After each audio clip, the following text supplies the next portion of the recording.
Hello and welcome to Intellify. I am Brunel Korea and today we are going to discuss Unit 7 Reported Speech from English Workbook Question 1 and 1.1. Question 1. Read the conversation between a young boy and his mother. The boy is determined to go to camp despite his mother's refusal to let him. From George Lafon's short story The Holiday. It wasn't fair. Tony and Barry were going. In fact, nearly all of them in class 3 and 4 were going except me. It wasn't fair. Why wouldn't my mum let me go? I have told you you're not going camping. You're far too young. Oh, she said that last year. You said that last year. You can go next year when you're a bit older. She said that last year too. You said that last year and all. Do you want a clout? Your clout means to hit someone or something. Well, you did, Mum, didn't you? Go and wash your hands for tea.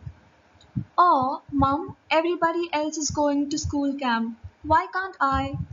Because you're going to Bridlington with me and your Aunt Doreen like you do every year. Oh, every year my mum, me, and Aunt Doreen stay at Mrs. Sharkey's boarding house. I suppose we'll have that same room again. Don't be cheeky. Mrs. Sharkey saves the room for me every year. It's the best room in the house facing the sea. Oh, Mum, I never get any sleep. The sea splashing on one side. My mum gave me a clout right across my head. Well, you have done it now. You have dislocated my jaw. Ow! She clouted me again right in the same place. It's not fair. Tony's mum and dad are letting him go to school camp and Barry's going too. Why don't you let me go? She suddenly bent down and put her face right next to mine, right close. She made me jump. Now listen to me, my lad. What Tony's mum and dad do and what Barry's mum and dad do is their lookout. You will come with me and your Auntie Doreen to Bridlington and enjoy yourself like you do every year.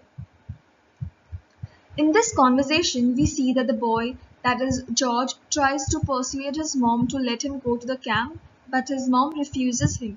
This conversation is written in direct speech. Question 1.1. Suppose Tony overheard this conversation and wrote a letter to Barry. Write a complete Tony's letter for him. After hearing the conversation between George and his mother, Tony writes a letter to Barry.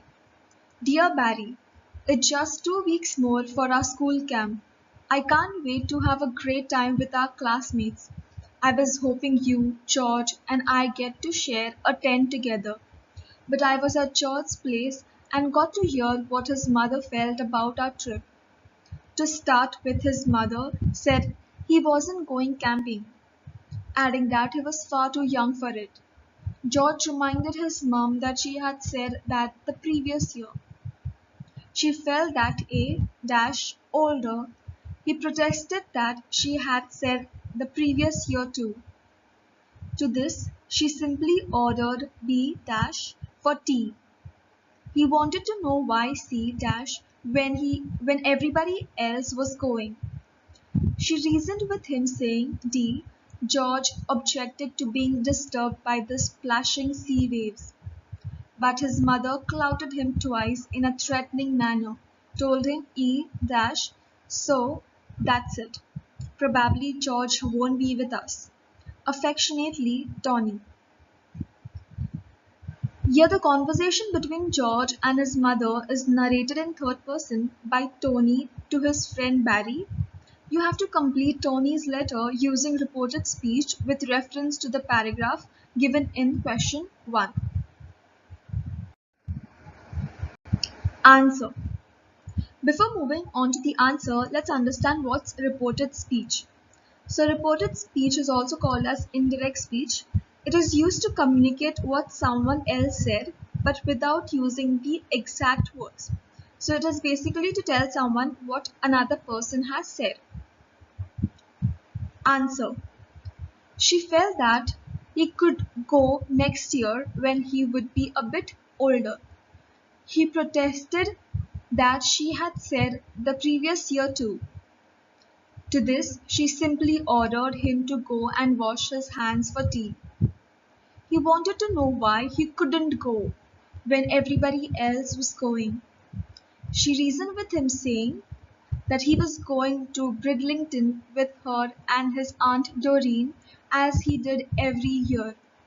At this, George complained that every year they stayed at Mrs. Sharkey's boarding house, and he supposed they would have that same room again. Hearing this, Mother snubbed him, saying not to be so cheeky. Here, snubbed means to ignore or to dismiss someone, whereas cheeky means to be rude or disrespectful in an amusing way. She also added that Mrs. Sharkey saved the room for her every year, and it was the best room in the house facing the sea. George objected to being disturbed by the splashing sea waves, but his mother clouted him twice and in a threatening manner told him that what Tony's mum and dad did and what Barry's mum and dad did was their lookout. She ordered him that he would come with her and his Auntie Doreen to Bridlington and enjoy himself like he did every year. So that's it.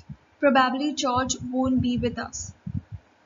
This passage is purely based on reported speech. Thank you.